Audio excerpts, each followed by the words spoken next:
نحمده ونستعينه ونستغفره ونعوذ بالله من شرور أنفسنا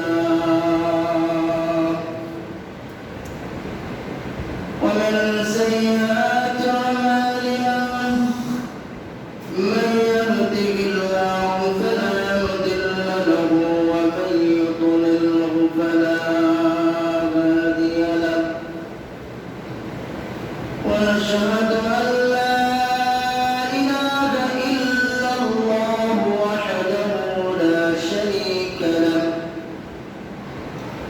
وداعيا إلى الله بإذنه وسراجا منيرا فقد قال الله تعالى في كلامه المجيد والفرقانه الحميد أعوذ بالله من الشيطان الرجيم بسم الله الرحمن الرحيم إن الله وملائكته يصلون على النبي يا أيها الذين آمنوا صلوا عليه وسلموا تسليما اللهم صل على سيدنا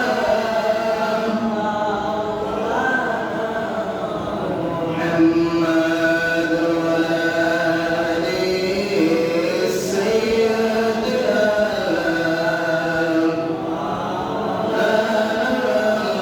محمد اللهم صل على سيدنا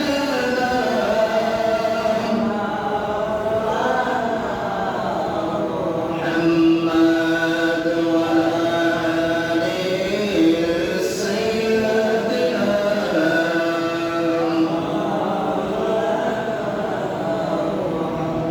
ألا تريد يا قارة لسدك على مدينة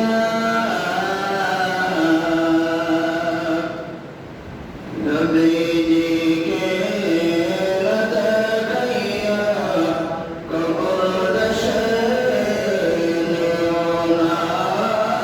اللهم صل على سيدنا مولانا محمد وعلى آل سيدنا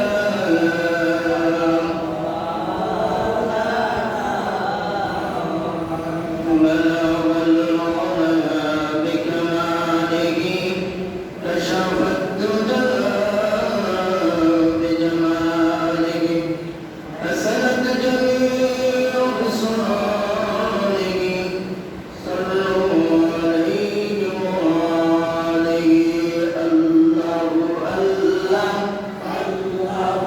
الله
আগত জুমার দিনের মুসল্লিয়ানি কিরাম, আসসালামু আলাইকুম ওয়া রাহমাতুল্লাহি ওয়া বারাকাতুহু।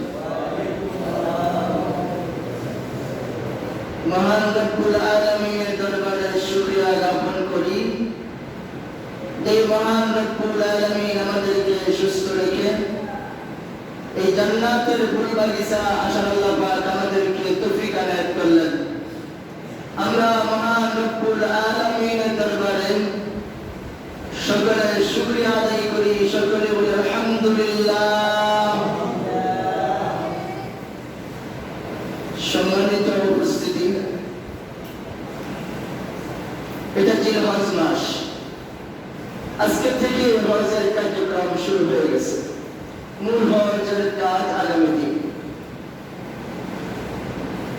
আজকে আমাদের আলোচনার বিষয় হচ্ছে কুরবানি সম্বন্ধে। এই কুরবানিটা একটা ইবাদত। আল্লাহ রাব্বুল আলামিন যাদেরকে সম্পদ দিয়েছে, যাদের সামর্থ্য আছে, তারা কুরবানি দিচ্ছে। সেটা কি? ইব্রাহিম আলাইহিস সালাতু ওয়াস সালামের সুন্নাত, মিল্লাত আবিকুম ইব্রাহিম হুয়া সাম্মাকুমুল মুসলিমিন। সাহাবায়ে কেরাম বললেন, ইয়া রাসূলুল্লাহ, কুরবানি কি? রাসূল আকরাম সাল্লাল্লাহু আলাইহি ওয়াসাল্লাম বললেন, সুন্নাত আবিকুম ইব্রাহিম, এটা তোমাদের পিতা ইব্রাহিম নবীর সুন্নাত। আজকে এই কুরবানি সম্বন্ধে সরাসরি কোরআন থেকে আলোচনা করব। আল্লাহ রাব্বুল আলামিন কুরবানি সম্বন্ধে কোরআনে আলোচনা করছেন। ইব্রাহিম আলাইহিস সালাতু ওয়াস সালাম আল্লাহর সাথে কি কথা বলেছেন, আর ইব্রাহিম আলাইহিস সালাম তার সন্তানের সাথে কি কথা হয়েছে কুরবানি সম্বন্ধে, এই বিষয় আলোচনা করব আল্লাহ রাব্বুল আলামিন সূরা সাফফাতের মধ্যে ৯৮ আয়াত থেকে ১০৭ আয়াত পর্যন্ত কিছু আলোচনা করেছেন আল্লাহ পাক। এই কথাগুলো ইনশাআল্লাহ চেষ্টা করব আমার ক্ষুদ্র জ্ঞান থেকে আপনাদের সামনে উপস্থাপন করার জন্য। কুরবান শব্দের অর্থ হচ্ছে উৎসর্গ করা, বিলীন করা, ত্যাগ স্বীকার করা, স্যাক্রিফাইস করা, সন্তুষ্টি অর্জন করা। কুরবান শব্দের অর্থ হচ্ছে এই কুরবানি যদি আল্লাহ পাকের দরবারে কবুল হয়, আমার মা বোনেরাও শুনবেন, আগত মুসল্লিয়ানি কেরাম যারা উপস্থিত আছেন, যারা আসতে আছেন, আসবেন, সকলে শুনবেন।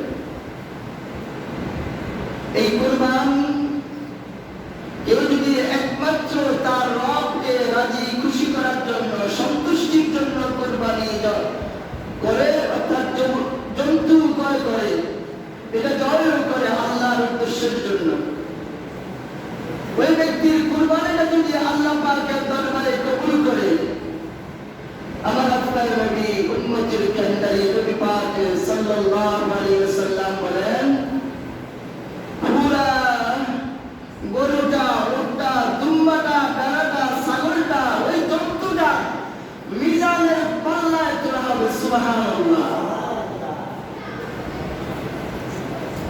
সাহাবায়ে কেরাম বললেন, ইয়া রাসূলুল্লাহ, আমাদের লাভ কি কুরবানি দিলে? আমরা যদি সামর্থ্য যাদের আছে কুরবানি দিলে আমাদের লাভ কেউ নেই। আল্লাহ নবী বললেন, লাভ হবে তোমরা যদি কোনো জন্তু জবাই করো আল্লাহকে রাজি খুশি করার জন্য, ওই জন্তুর গায়ের মধ্যে যত পশম আছে ওই পশম পরিমাণ আল্লাহ তোমাকে নেকি দান করবেন। সুবহানাল্লাহ। হাসরের ময়দানে আল্লাহ রাব্বুল আলামিন নারী বুড়ি হাতি সহকারে পুরো মিজানের মধ্যে তোলা হবে। যার কুরবানিটা কবুল হবে, আল্লাহর নবী বলেন, ওই জন্তুটা জবাই করবে, চামড়া কাটলে যখন রক্ত বাইরে প্রবাহিত হয়, রক্ত প্রবাহিত প্লাবিত হইয়া রক্ত বাইর হইয়া জমিনে পড়ার আগে আল্লাহর পাক তার কুরবানিটা কবুল করে নেন। এই জন্য কুরবানি আমি রাজি খুশি আল্লাহর জন্য একটু কুরবানি দিব। এইটা ত্যাগ, বিশাল এক ত্যাগ। এই কুরবানি আপনি যে কুরবানি দিবেন, এই কুরবানিটা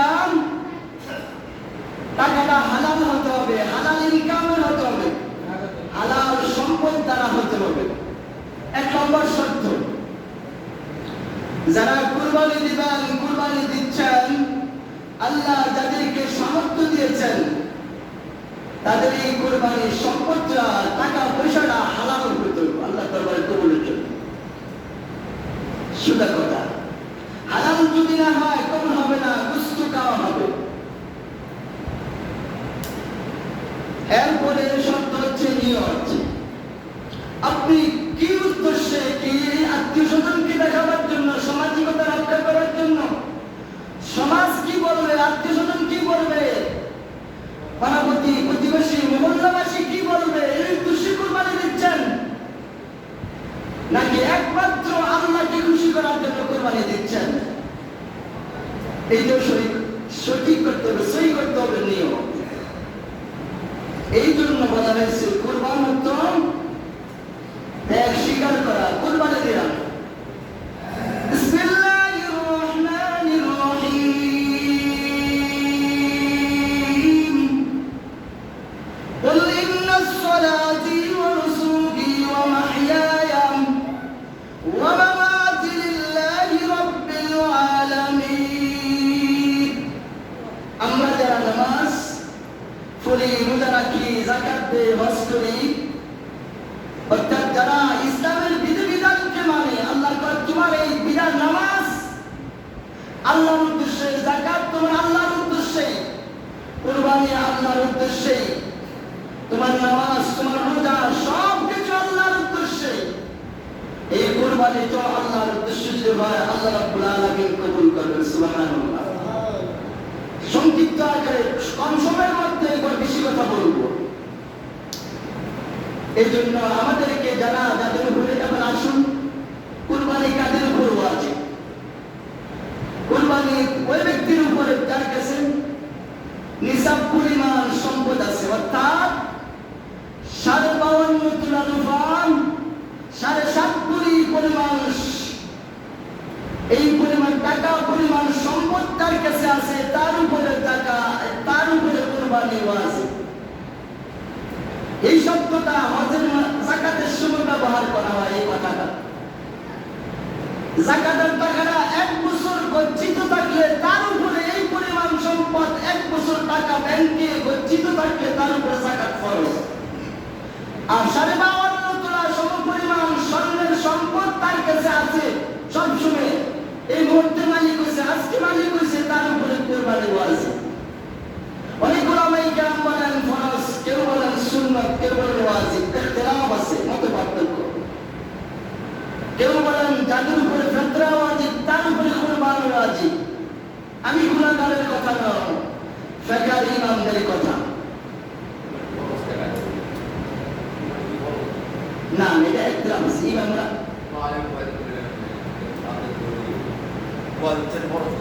আমি যেটা পাইছি আমি পরে প্রশ্ন করে না।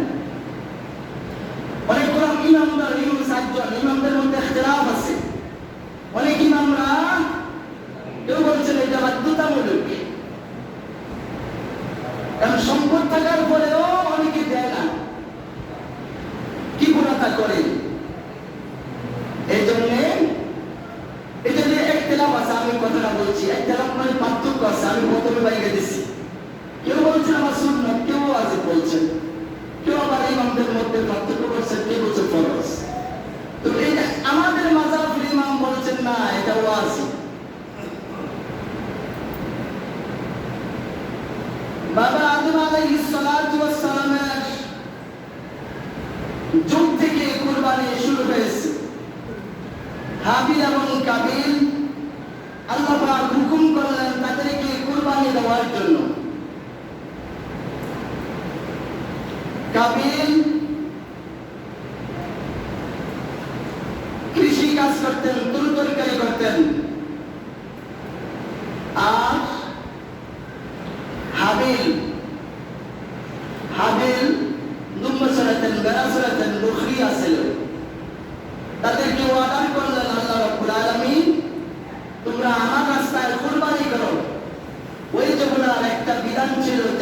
কুরবানি কবুল হবে খোলা মাঠের মধ্যে আকাশের নিচে মরুভূমির প্রান্তরে এই জিনিসগুলো নিয়ে রাখতেন, আকাশ থেকে আগুন আর জ্বালাই দিত, তার কুরবানিটা কবুল হয়ে যেত। কাবিলের যে বকরি জমা করে দিলেন মরুভূমির মধ্যে, আগুন এসে তার বকরিটা জ্বালিয়ে দিলেন, তার কুরবানি কবুল হয়েছে। ওই কুরবানি ওইখান থেকে সূচনা। ইব্রাহিম আলাইহিস সালাতু ওয়াস সালাম বিয়ে করছেন বিবি হাজরাকে, বিবি সারাকে বিয়ে করছেন। ৮৬ বছর কিংবা ৯০ বছর বয়স তখন ইব্রাহিম নবীর, তখন আল্লাহ রাব্বুল আলামিন একটা সন্তান দিলেন। বয়স্ক হয়ে গেছে তখন আল্লাহ তাআলা তাকে একটা সন্তান দিলেন। সন্তানটা হওয়ার কয়েকদিন পরে আল্লাহ পাক আদেশ করলেন, নির্দেশ করলেন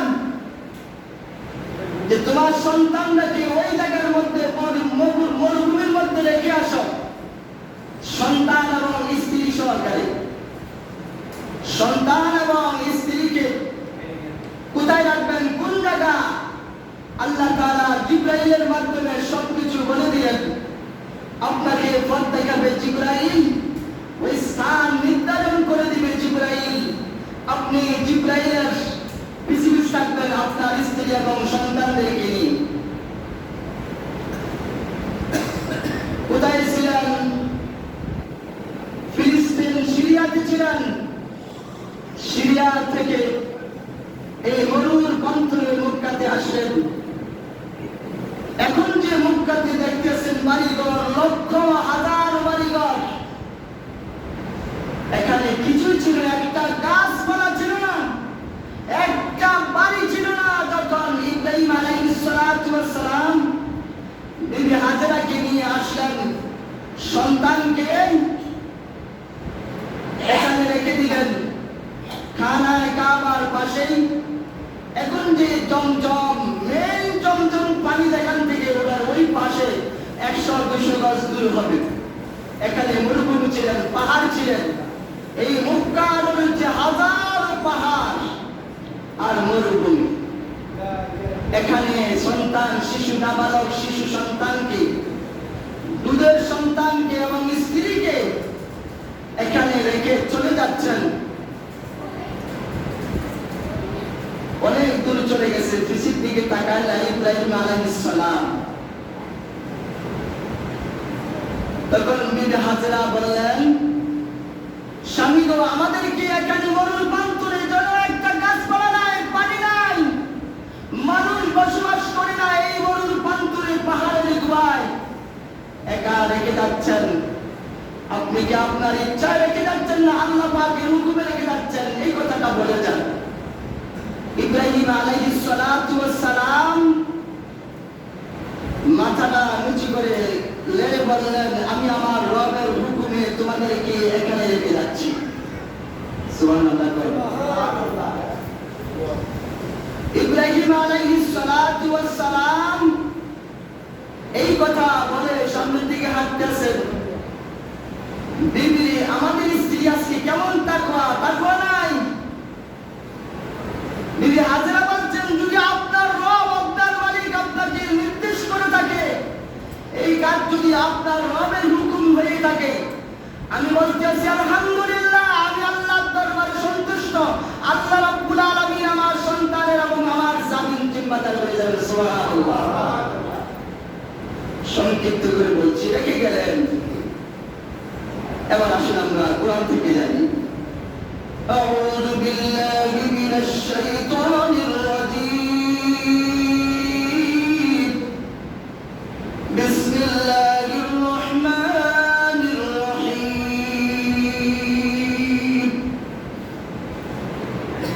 ওয়া ক্বালা ইন্নী যাহিবুন ইলা রাব্বী সায়াহদিন। রাব্বি হাব লি মিনাস সালিহিন। فبشرناه بغلام حليم. فلما بلغ معه السعي قال يا بني إني أوامل أرى في المنام أني أذبحك فانظر ماذا ترى قال يا أبت افعل ما تؤمر ستجدني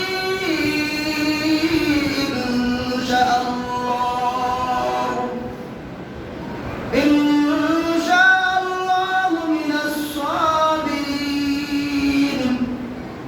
فلما أسلما وتله للجبين وناديناه أن يا إبراهيم قد صدقت الرؤيا إنا كذلك نجزي المحسنين إن هذا لهو البلاء المبين وفديناه بذبح عظيم وتركنا عليه في الآخرين سلام على إبراهيم كذلك نجزي المحسنين صدق الله العظيم আল্লাহ রাব্বুল আলামিন বললেন সন্তান যখন হাঁটার বয়স হলো কথা শিখছেন হাঁটার বয়স হয়ে গেছে وقال إني ذاهب إلى ربي سيهدين সন্তান বাবার সাথে হাঁটার সময় হয়েছে বয়স হয়ে গেছে কথা বলতে পারতেছে সব কিছু তার ক্লিয়ার অর্থাৎ কিতাবে আসছে সে তরুণ অবস্থায় বুঝছেন তার বয়স 12-13 বছর 11 বছর 12 বছর 13 বছর ইতিহাসবিদ দেখেন কুরআন বলছে বাবার সাথে হাঁটার বয়স হয়েছে আর ইতিহাস বলছেন হাদিস বলছেন তার বয়সটা ইখতিলাফ এতটুকু বয়স তরুণ বয়সে পড়ছে এই বয়সে যখন পৌঁছলেন এই জিলহজ মাস যখন আসলেন ইব্রাহিম নবীকে আল্লাহ পাক স্বপ্ন দেখাচ্ছেন ও আমার খলিল আপনি আমার রাস্তায় আমার সন্তুষ্টির জন্য আপনি আপনার প্রিয় বস্তু কুরবানি করেন ইব্রাহিম আলাইহিস সালাতু ওয়াস সালাম সকালে 100 উট কুরবানি দিলেন এই হাদিসটা এখন ইখতিলাফ করতে আছে কেউ বলছে সহিহ কেউ বলছে জয়ীফ আপনারা বুঝতে নেই এটা জয়ীফ কি আলেম ওলামারা বুঝবেন দ্বিতীয় দিন 100 তৃতীয় দিন 100 চতুর্থ দিন আবার দেখাচ্ছেন আল্লাহ পাক তুমি তোমার প্রিয় বস্তুকে আমার রাস্তায় কুরবানি করো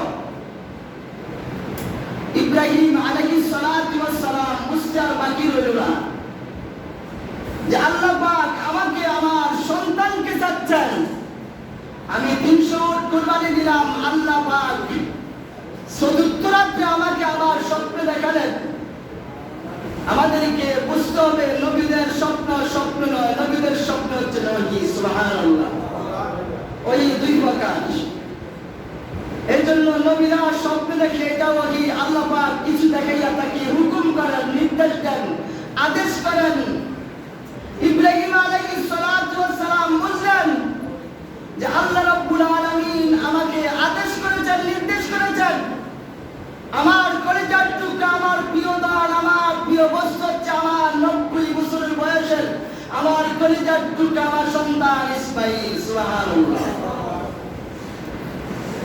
চলে আসলেন মক্কাতে চলে আসলেন সন্তানের কাছে এসে দেখলেন কি সুন্দর পরিবেশ যেখানে মানুষ ছিল না মরুভূমি আর মরুভূমি পাহাড় আর পাহাড়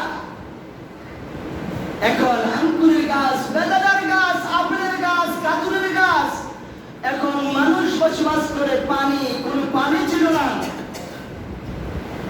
অনেক কথার মধ্যে আছে সব কথা বলা টাইম চলে যাবে যে জমজম কিভাবে আবিষ্কার হয়েছে কি আসলে আসা যাওয়ার ঘটনা বিশাল ঘটনা এই সূরা সাফাতের মধ্যে আল্লাহ পাক আলোচনা করছেন দেখ কি দেখ করছে দেখেন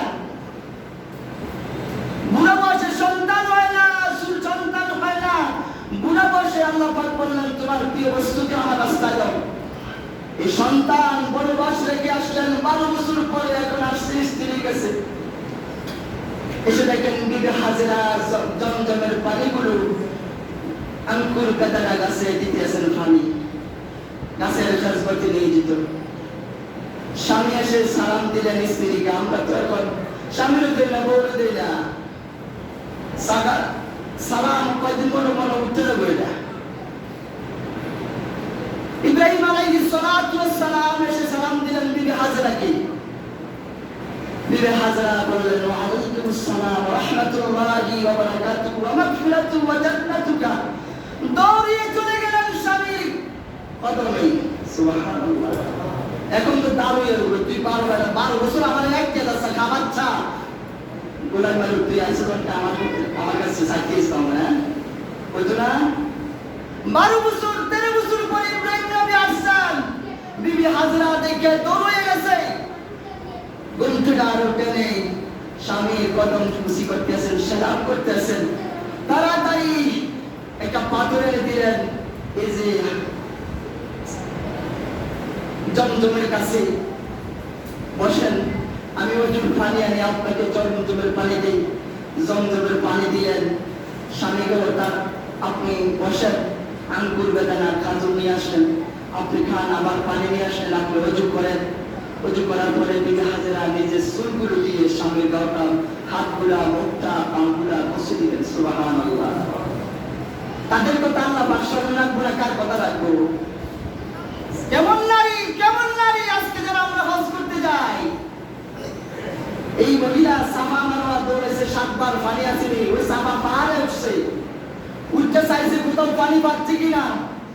মারওয়া পাহাড়ে উঠতে চাইছে কোথাও পানি আছে কিনা। এখন ওয়াজিব হয়ে গেছে এই যে এটা দৌড়ানি, এবং সবুজ বাতি আছে যারা কাছে দেখছেন না, ওই কাপড়টা আছে, কাপড়টা মহিলার মধ্যে কাপড় কোনটা দিয়ে আছেন, তো কাপড়টা ভরে গেছে, এটা লেসরাইয়া ভিজে আসছে। তো এই জায়গাটা একটু আস্তে আস্তে লেসরাইয়া কাপড়টা বিবি হাজরা একটু আস্তে আস্তে গেছে। এখন হাজিরা এই জায়গায় একটু দৌড় দেওয়া লাগে। ওই কতন দৌড় আসছে, কতন দৌড় আসছে, কতন হাসছে, জায়গা অনেক জায়গা, কিন্তু অনেক জায়গা কষ্ট হয়। আল্লাহ পাক এই নারী এই কদম মুসিকে আল্লাহ স্মরণ করলেন। সুবহানাল্লাহ। কেমন নারী, জান্নাতি নারী। এই মহিলা এসে বললেন, স্বামী গো এত বছর পরে আমার কাছে আসছেন, বা আমি আসছি আমার সন্তানকে নিয়ে যাবো, বেড়াতে নিয়ে যাবো আল্লাহর বাড়িতে। সুবহানাল্লাহ। তার সন্তানকে আপনি নিয়ে যাবেন, আমার আপত্তি নাই। বালা জামা কাপড় পরিয়ে দিলেন। এই কথাটুকু আল্লাহ পাক ওয়াজ করে বলছেন, রব্বি হাবলি মিনাস সালিহিন ফাবাশশারনাহু বিগুলামিন হালিম ফালাম্মা বালাগা মাআহু সাইয়া ক্বালা ইয়া বুনাইয়া। সন্তানকে নিয়ে যাচ্ছে, যাওয়ার পরে মিনার প্রান্তরে যাচ্ছেন, বলতে আছে, বাবা ফালাম্মা বালাগা, ও আমার সন্তান, ও আমার কলিজার দম, আল্লাহ পাক আমাকে স্বপ্নে দেখিয়েছে আমি যেন তোমাকে আমার আল্লাহ রাস্তায় কুরবানি করি। সুবহানাল্লাহ। দেখেন কেমন বাবা, কেমন সন্তান, কেমন সন্তান। সন্তান উত্তর দিতে আছে, সাতাজিদুনি ইনশাআল্লাহ মিনাস সাবিরিন। ও আমার আব্বা, এরপরে বলছেন, ও আমার আব্বা, আপনাকে আল্লাহ পাক স্বপ্নে দেখেন নাই, আপনাকে নির্দেশ করছে। আপনি যে নির্দেশ করা হয়েছে এই কাজ আপনি বিলম্ব করেন না, দেরি করেন না, তাড়াতাড়ি সম্পাদন করেন। সুবহানাল্লাহ। মিনার প্রান্তরে যে কথাগুলো আল্লাহ পাক এখানে বলতেন। আরেকটু ঘটনা বলি। ইসমাইলকে নিয়ে ইব্রাহিম চলে গেছেন, ইব্রাহিম আলাইহিস সালাম। এমন সময় শয়তান মানুষের সুর ধরে আসছে, আয়েশা বলতেছে, ও হাজরা, সন্তান ভূমিষ্ঠ হয়েছে, দুধ খায়, এমন অবস্থা, তোর মনে বুবুদ দিয়ে দিছে তোর স্বামী, 12টা বছর 13টা বছর 10 বছর তোর বুঝ থাকে না, দেখতে আসে না। এখন স্বামী এসে বলছে, তোর সন্তানকে তোর স্বামীর সাথে দিয়ে দিলি, তোর খোদার স্বামী, তোর খোদার স্বামী, তোর খোদার স্বামী, তোর খোদা, তোর স্বামীর খোদা তোর স্বামীকে স্বপ্নে দেখিয়েছে তোর সন্তানকে যেন জবাই করে আল্লাহর রাস্তায়। বিবি হাজরা বুঝতে বাকি নাই, এটা কোনো মানুষ না, এটা শয়তান জাদু ছিলেন, জাদু রয়েছে। তুই আমার সন্তানকে, আমার সন্তান যদি আল্লাহ পাক আমার সন্তানকে চাই আল্লাহর জন্য, আমি মা হিসাবে গর্বিত, আমি গর্বিত। আমার রাস্তা, আমার আল্লাহ রাস্তা, আমার সন্তানকে আমি কুরবানি দিয়ে দিলাম। সুবহানাল্লাহ। কিসের যে দিছে কুরবানি, বেশিকে সন্তান বুঝছি। এখন ফাতেমা ইসমাইল বলি কত বাবার গাছের মধ্যে, ব্যাগের মধ্যে ছুরি আছে, তৈরি আছে। তো ইব্রাহিম আলাইহিস সালামের কইছে শয়তানি নামাজ, এখন এটা পরমাণু লাগে কথা কোন 21টা 3 শতান 3 বার করে 21টা পাথর মারা লাগে। এই শয়তানিটা বিরাট অন্তরে যাওয়ার পরে এবার সন্তান বলতেছে সাতাজিদুনি বিনশা, এক ঘন পরিবেশ, বাবা কাঁদতেছে, সন্তান কাঁদতেছে। এমন সন্তান পূর্ণিমার সামনে একজন পয়গম্বর, সাতাজিদুনি ইনশাআল্লাহু মিনাস সাবিরিন। ফালাম্মা আসলামা ওয়া তাল্লাহু লিল জাবিন ওয়া আতাইনাহু আইয়া ইব্রাহিম। দুজনে কথাবার্তা বলার পরে সন্তান বাবাকে বলতেছে, বাবা আপনি একজন পয়গম্বর, আমার হাতগুলো বেঁধে দিবেন, পাগুলো বেঁধে দিবেন, আমাকে যখন জবাই করবেন আমাকে উপর করে সিট করে শুয়ে দিবেন, আমার চেহারাটা যেন আপনার দিকে না আসে। আপনি আমার চেহারা থেকে যদি আপনার গর্বের মধ্যে, হৃদয়ের মধ্যে যদি মায়ার উদ্বেগ হয়ে যায়, ভালোবাসা এসে যায়, এই মায়ার কারণে আপনি আপনার আল্লাহর হুকুম নির্দেশ করতে বিলম্ব হয়ে যাবে, নির্দেশ নাও করতে পারেন। দেখেন বাবা সন্তানকে কি বলছে, সন্তান বাবাকে কেমন কথা বলতে আছে, কেমন বাবা, কেমন সন্তান। বাবা আমার একটি ওসিয়ত, আমার মা দুঃখিনী মা কষ্ট করে আমাকে লালন পালন করেছে, আমার এই রক্ত মাখা জামাটা আমার দুঃখিনী মায়ের কাছে পৌঁছিয়ে দিবেন। আমার এই রক্ত মাখা জবাই করা রক্ত মাখা জামাটা আমার মা দেখে আমার মা একটু সান্ত্বনা বোধ করবে। আমার এই রক্ত মাখা জামাটা আমার মায়ের কাছে পৌঁছিয়ে দিবে। সন্তান এই কথা বলার পরে সন্তানকে ইসমাইল নবীকে বেঁধে ফেললেন, মুখটা রেখে দিলেন, চোখগুলো বেঁধে দিলেন। এমন সময় জবা শুরু করে দিবেন, আল্লাহ রাব্বুল আলামিন জান্নাত থেকে দুম্বা নিয়ে আসলেন, এসে এই দুম্বা শুয়ে দিলেন। ইব্রাহিম নবী দুম্বা জবাই করলেন, ইসমাইল নবী দাঁড়িয়ে গেলেন। ওই দিন জিবরাইল বলছেন, ইব্রাহিম আলাইহিস সালাতু ওয়াস সালাম বলছেন তাকবীর, ইসমাইল আলাইহিস সালাতু ওয়াস সালাম বলছেন তাকবীর।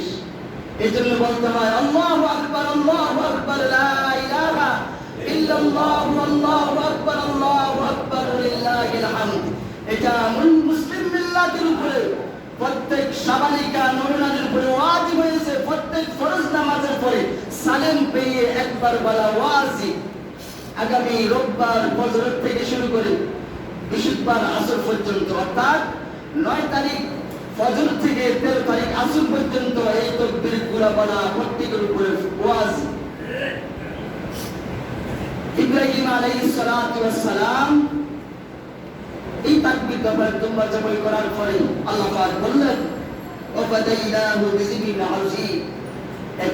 আল্লাহ পাক জন্তু আল্লাহ ওয়াতারাকনা আলাইহিম ফিল আখিরিন সালামুন। ইব্রাহিম নবীকে সালাম দিচ্ছে, সালামুন আলা ইব্রাহিম।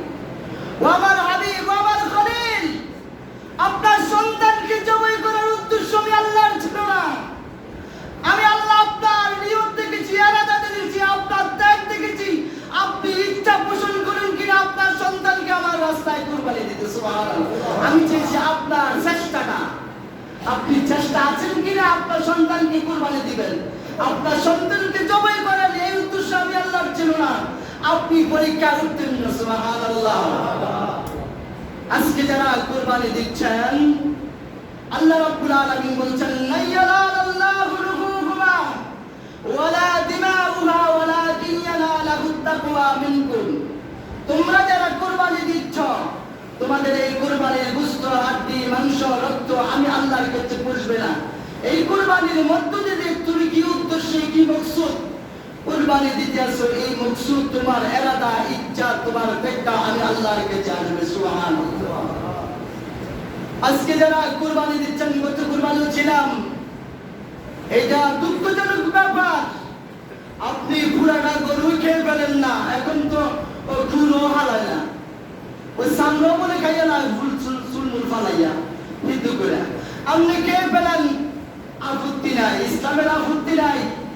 কিন্তু আল্লাহ রাসূল বলছেন স্যাক্রিফাইস, সহযোগিতা, এটা দুঃখজনক ব্যাপার। কেউ একা কুরবানি দেয়, 5 কেজি গোশত আনিয়ে দেয়, এটা কি হচ্ছে? আপনি গরিবের হক মেরে দিচ্ছেন। এটা তো ত্যাগের কুরবানি হলো না, ভোগের কুরবানি হলো। যারা কুরবানি দিবেন, গরিবের প্রতি খেয়াল রাখতে হবে, গরিবকে বঞ্চিত করা যাবে না। 3 ভাগের 1 ভাগ পুরোটাই কুরবানির বস্তুগুলো দিয়ে দিবেন, আম থেকে রাখবেন না। আপনি বাকিটা খাইবেন না, অসুবিধা নেই। কেন? আর আপনি যদি খেতে চান, সুবিধা রেখে দেন, গরিব মিসকিনকে দেওয়ার দরকার নাই। একজন কথাগুলো কষ্ট করে যে বলছি, শুনছেন তো? হ্যাঁ, আপনি আগে দিবেন আপনার ভাই, ভাতিজা, বোন, আত্মীয়স্বজন, বংশের মধ্যে, গ্রামবাসীর মধ্যে, পাড়াপড়শির মধ্যে আগে দিবেন। আমি আবারও জোর করে বলছি, সময় শেষ।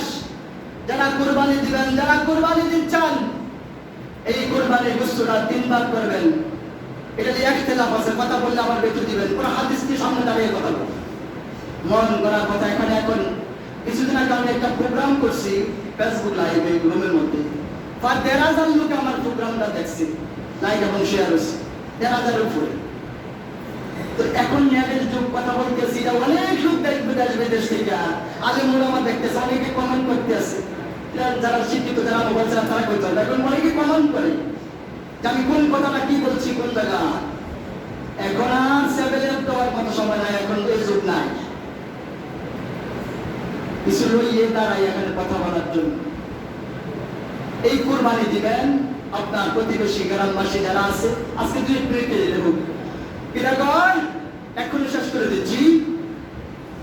আপনি 3 ভাগের 1 ভাগ দিবেন, আপনি রাখবেন না গরিব মিষ্টি, তাহলে আপনার কুরবানি হবে না, হবে না, হবে না। আপনি প্রতিবেশী হক আদায় করেন না, গরিব মিষ্টি সন্তুষ্ট করেন নাই। আর যাদেরকে দিয়ে কুরবানি জবাই করবেন, যাদেরকে গোশত বানাবেন, তাদেরকে পারিশ্রমিক দিয়ে দিবেন। এই কথা আর হালাল ইনকাম দ্বারা আপনার কুরবানি দিবেন। ইন্না আ'তাইনাকাল কাউসার ফাসাল্লি লিরাব্বিকা ওয়ানহার ইন্না শানিআকা হুয়াল আবতার। আপনার হালাল সম্পত্তি, হালাল টাকা দিয়ে, ইন্নামা আমালু বিন্নিয়াত, আপনার উদ্দেশ্যকে আল্লাহর একমাত্র রাজি খুশির জন্য আপনি কুরবানি দিবেন। তাহলে আপনার কুরবানির গোশত, গরুর রক্ত জমিয়ে পড়ার আগে আপনার কুরবানি কবুল। সুবহানাল্লাহ। আল্লাহ গোশত মাংস এগুলো নিয়ে যাবে না। আল্লাহ কয় তোমার কাছে থাকবে, তুমি কি উদ্দেশ্য দাও, আমি তোমার এই উদ্দেশ্যটা দেখবো, মন দেখবো, আমি তোমার নিয়ত দেখবো। আসলে আমরা নিয়ত সহি করি, হালাল টাকা দিয়ে। যারা তাদের উপরে ওয়াজিব হয়েছে তারা হালাল টাকা দিয়ে কুরবানি দিবেন। আল্লাহ পাক আমাদেরকে এই কথাগুলো আমল করার তৌফিক দান করুন। وآخر دعوانا الحمد لله رب العالمين مع السلامة السلام عليكم ورحمة الله وبركاته. কাবার জুমা যারা আদায় করেন, সালাত কাবার জুমা আদায় করেন। আমি বলেন